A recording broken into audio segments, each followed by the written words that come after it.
इससे पहले की क्लासेस में हमने देखा था डेफिनेशन ऑफ वेक्टर स्पेस, सदिश समष्टि किसे कहते हैं और सदिश समष्टि पर कोई वेक्टर लीनियरली डिपेंडेंट और लीनियरली इंडिपेंडेंट कैसे होता है।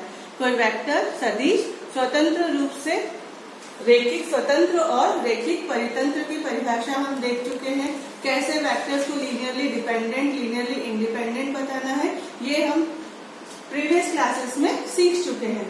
नेक्स्ट डेफिनेशन जो एग्जाम पॉइंट ऑफ व्यू से भी इम्पोर्टेंट है और इस पर आपका न्यूमेरिकल भी बनता है। So next topic is basis of a vector space, सदिश समष्टि का आधार। तो इसकी डेफिनेशन है let VF be a vector space, क्योंकि हम वेक्टर स्पेस की बात कर रहे हैं।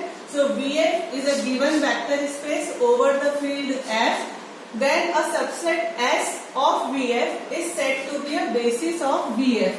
कोई सेट S है, ये सेट VF का बेसिस कहलाएगा, आधार कहलाएगा if अगर ये दो कंडीशन सेटिस्फाई करता है तब। अब वो दो कंडीशन क्या है? S consist of linearly independent vectors. जो S वेक्टर सेट आपको गिवन है वो सेट जो है लीनियरली इंडिपेंडेंट वेक्टर्स को कंसिस्ट करना चाहिए। Second, S generates VF. S generates VF, that is each vector in V is a linear combination of finite numbers of elements of S। Means किसी भी subset को vector space का basis बनाने के लिए दो कंडीशन सेटिस्फाई करना चाहिए। फर्स्ट कंडीशन इज कि जो सेट है वो लीनियरली इंडिपेंडेंट वेक्टर्स रखता हो। सेकेंड, वो सेट जनरेट करता हो VF को। इसी डेफिनेशन को हम हिंदी में समझने की कोशिश करते हैं। माना कि VF एक सदिश समष्टि है, आपको VF एक सदिश समष्टि गिवन है, V का कोई उपसमुच्चय। अब V का आपको एक उपसमुच्चय लेना है जो कि हमने S लिया है। ये उपसमुच्चय VF का आधार कहलाएगा यदि ये दो कंडीशन को फुलफिल करता हो। तो पहली कंडीशन है S V में सदिशों का रेखिक स्वतंत्र समुच्चय है। S V में सदिशों का रेखिक स्वतंत्र समुच्चय है। दूसरी कंडीशन है S VF को जनित करता हो। S VF को जनित करता हो means LS is equal to V। V में प्रत्येक सदिश S के एक परिमित संख्या में अवयवों का एक रेखिक संचय है। तो ये डेफिनेशन आप एज इट इज याद करेंगे एग्जाम पॉइंट ऑफ व्यू से। अब इसी डेफिनेशन को यूज करते हुए हम न्यूमेरिकल करते हैं। अब हम बेसिस की डेफिनेशन को इस एग्जाम्पल के थ्रू समझने की कोशिश करते हैं। तो मैंने एक एग्जाम्पल लिया है, show that the vectors 1 0 0 1 1 0 and 1 1 1 form a basis for R3R। दर्शाइए कि सदिश 1 0 0 1 1 0 1 1 1 R3R का एक आधार बनाते हैं। ठीक है, आपको शो करना है कि given set of vector is a basis. जो आपको सदिश दिए हैं वो बेसिस का निर्माण करते हैं।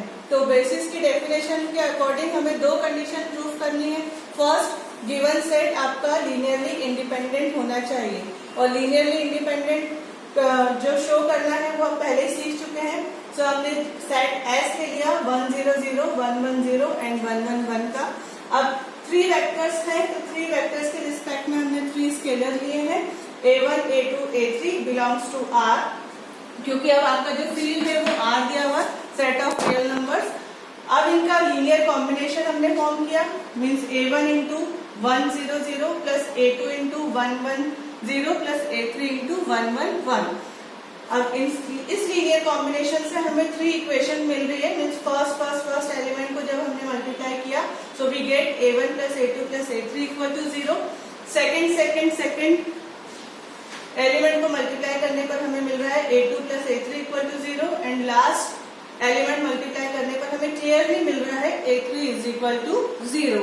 अब इस A3 की वैल्यू अगर हम इक्वेशन नंबर 2 में पुटअप करते हैं सो A3 0 है, A2 plus A3 equal to 0 will implies A2 is equal to 0। A2 की वैल्यू 0 है, A3 की वैल्यू 0 है। सो इक्वेशन नंबर 1 में जब हम A2 और A3 की 0 वैल्यू रखते हैं तो हमें मिल जाता है A1 इज इक्वल टू 0। वैसे हमने 3 स्केलर्स लिए थे A1 A2 A3 और तीनों स्केलर्स की वैल्यू 0 आ गई है और हम जानते हैं डेफिनेशन ऑफ लीनियरली इंडिपेंडेंट और लीनियरली डिपेंडेंट से कि अगर सारे स्केलर्स की वैल्यू 0 है तो गिवन सेट आपका लीनियरली इंडिपेंडेंट हो जाता है। यहाँ पर आपके तीनों स्केलर्स की वैल्यू 0 है, therefore S is linearly independent vector. S आपका रेखिक स्वतंत्र समुच्चय है। बेसिस प्रूफ करने की जो सेकेंड कंडीशन हमने डेफिनेशन में पढ़ा है, S generates VF, S VF को जनरेट करता है। इसके अलावा हम इस लेमा का भी यूज कर सकते हैं। If VF is a finitely generated vector space of dimension n, then any set of n linearly independent vectors form a basis of V। Means अगर आपका कोई जो वेक्टर स्पेस है जिसकी डायमेंशन n है और आप n डायमेंशन के किसी भी सेट को लीनियरली इंडिपेंडेंट शो कर देते हैं तो वो सेट सदिश समष्टि का आधार बनाएगा। यदि VF एक परिमित विमीय सदिश समष्टि है जिसकी विमा n है, तब V में n रेखिक स्वतंत्र सदिशों का कोई समुच्चय V का एक आधार निर्मित करता है। अब हम इस लेमा का यूज कर रहे हैं हमारे क्वेश्चन को प्रूव करने के लिए। देखिए आपके क्वेश्चन में जो वेक्टर स्पेस है वो R3R का है।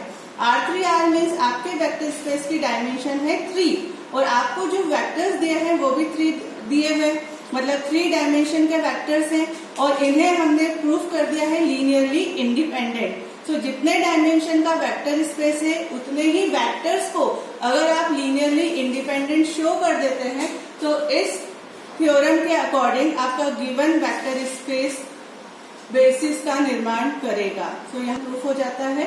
अगर आपको किसी भी सेट को शो करना है कि वो बेसिस का निर्माण कर रहा है या नहीं, तो आप उसे लीनियरली इंडिपेंडेंट बताइए, इस थ्योरम को यूज कीजिए और वो आपका सेट बेसिस फॉर्म कर देगा। फ्रेंड्स, बेसिस का कंसेप्ट आपको समझ में आया होगा। इसमें जस्ट आपको गिवन सेट को लीनियरली इंडिपेंडेंट बताना है और ये थ्योरम को यूज करना है।